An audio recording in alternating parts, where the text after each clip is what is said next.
Berbulan-bulan anak yatim piatu ini tinggal di makam ayahnya. BW remaja 16 tahun diketahui tinggal di makam sang ayah di wilayah perbatasan Kabupaten Boyolali dan Kabupaten Sukoharjo. Ia tinggal seorang diri di cungkup atau sebuah bangunan yang menaungi makam keluarga. Dia tidur di tumpukan baju yang tertata rapi serta selimut dan alas tidur di samping batu nisan.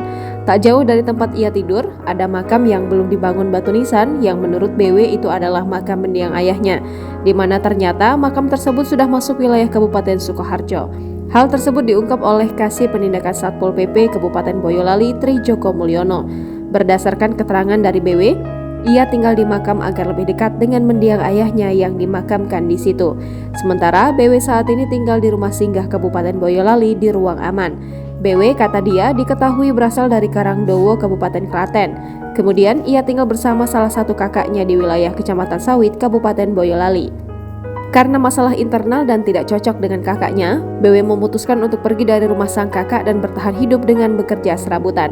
Berdasarkan pengakuan dari BW, sejak lulus SD sudah latihan nukang, kemudian pernah bekerja di pencucian mobil dan beberapa proyek pembangunan. Meski masih berusia remaja, BW telah menelan kerasnya kehidupan yang bahkan BW pernah hanya dikasih makan saja saat bekerja di proyek. Akhirnya BW memutuskan mencari uang dengan menyeka debu mobil pengendara menggunakan kemoceng di lampu merah. BW biasanya sampai di makam lewat jam tengah malam dan untuk mengusir rasa takutnya biasanya BW bermain handphone. BW harus menahan dinginnya angin malam lantaran di cungkup tersebut tidak tertutup tembok penuh dan di sebelahnya hamparan persawahan. Tak hanya sampai di situ, BW bermalam di makam hanya mengandalkan cahaya dari lilin yang ia nyalakan. Karena memang di area makam tidak ada lampu penerangan. Bahkan di makam tersebut ada 3 lembar sajadah yang menemani tidur BW. Saat ini tinggal di rumah singgah Kabupaten Boyolali di ruang aman. Anak 16 tahun tersebut kini telah mempunyai orang tua asuh. Tak sampai di situ, pemerintah Kabupaten Boyolali juga akan mengurus serta mencukupi kebutuhan BW.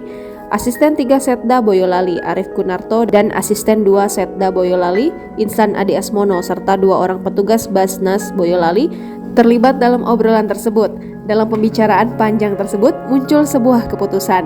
Arif Gunarto dan M. Ihsan dari Basnas menjadi orang tua asuh BW. BW seketika tidak bisa menutupi rasa bahagianya.